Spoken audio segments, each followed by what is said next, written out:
তারা চায় পাকিস্তান। এ দেশ আমরা অনেক কষ্ট করে স্বাধীন করছি, এ দেশে হযবরল অবস্থা করা যাবে না।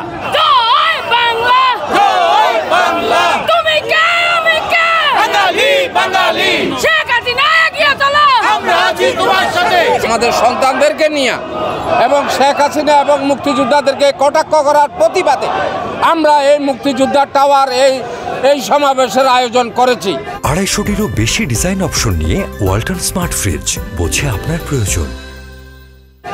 এই সমাবেশ থেকে আমরা পরবর্তী ঘোষণা দেব ইনশাল্লাহ। আমরা আগামী দিনে আমরা লাখো মুক্তিযোদ্ধা, শেখ হাসিনার ভয় নাই, ভয় নাই, ভয় নাই। আমরা এই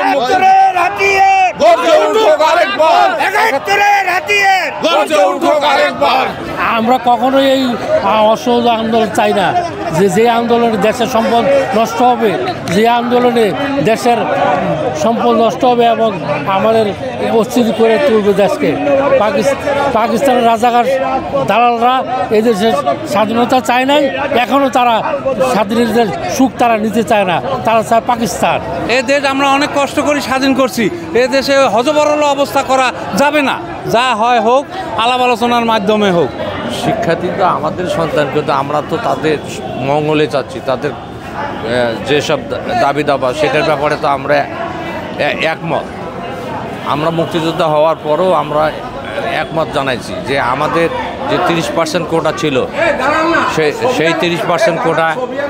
সেই 30% কোটা তো আমাদের এখন পূরণ হয় না। সর্বশেষ হিসাবে দেখা গেছে যে 8%-এর ওপর যায় না। কাজে এই দাবিটা করছে, আমরাও তো সম্মত আছি। আমাদের আজকের দাবি হলো কুখ্যাত রাজাকারদের আপনার উচ্ছেদ করার জন্য এবং বর্তমান সরকার যে আইন করেছেন, এদেরকে ব্যান করেছেন, তা কার্যকরী করে আগামী দিন বাংলা 71 সনের 72-এর সংবিধান অনুযায়ী দেশ পূর্ণ পরিচালনা করার জন্য আমরা দেশবাসীর প্রতি উদাত্ত আহ্বান করছি।